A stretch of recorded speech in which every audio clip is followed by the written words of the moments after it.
नीति ने कभी सोचा भी नहीं था कि अपने स्कूल और कॉलेज में जितनी तारीफ़ें वो बटोरती है वो आज मिली तारीफ के आगे फीकी पड़ जाएगी। नीति और रोहन एक ही कॉलेज में पढ़ते थे और दोनों को एक दूसरे से प्यार हो गया।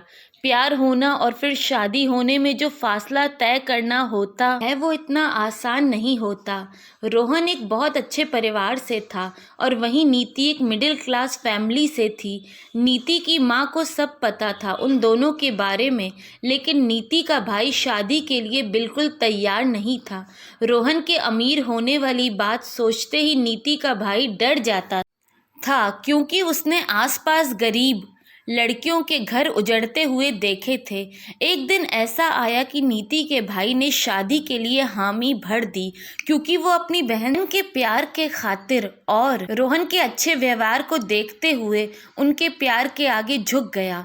शादी हो गई, लेकिन नीति की सास शुरू से ही उससे खुश नहीं थी। नीति सिर्फ रोहन की पसंद बनकर रह गई। घर के काम बहुत अच्छे से करने के बावजूद नीति कभी भी अपनी सास को संतुष्ट नहीं कर पाई। नीति का एक बेटा हुआ और उस दिन पहली बार नीति को लगा कि शायद उसकी सासू माँ खुश हैं। घर में सब उस नन्ही जान के आसपास घूमते रहते। नीति ने अपनी नौकरी दोबारा से ज्वाइन कर ली और वो घर का काम और ऑफिस का काम बखूबी संभालने लगी। वक्त बीतता गया और उसके देवर की शादी का वक्त आ गया। नीति ने शुरू से ही अपनी देवरानी को वही अपनापन दिखाया जो वो अपने बाकी ससुराल वालों के साथ रखती थी।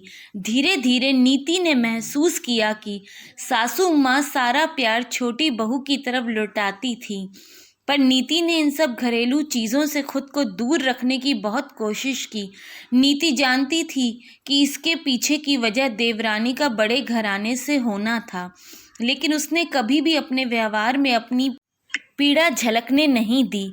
सासू माँ जब भी छोटी के साथ होती तो उसका बेटी की तरह ख्याल रखती, उसकी सेहत की भी चिंता करती, लेकिन जब भी नीति की बात आती तो वो यही सोचती कि ये तो छोटे घर से है, इसे क्या होगा, इसे क्या फ़र्क पड़ता है, काम ज़्यादा हो या कम।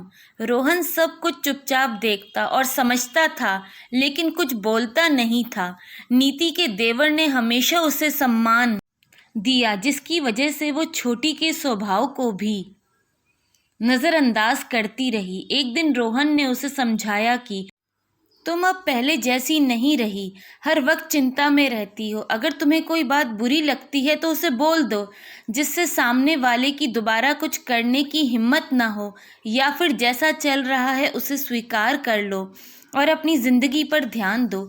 नीति ने उस रात बहुत सोचा और फैसला लिया कि ज़बान चलाने का कोई फ़ायदा नहीं, पांचों उंगलियां एक समान नहीं हो सकती। उसने फैसला लिया कि ज़्यादा इमोशनल होने का कोई फ़ायदा नहीं है।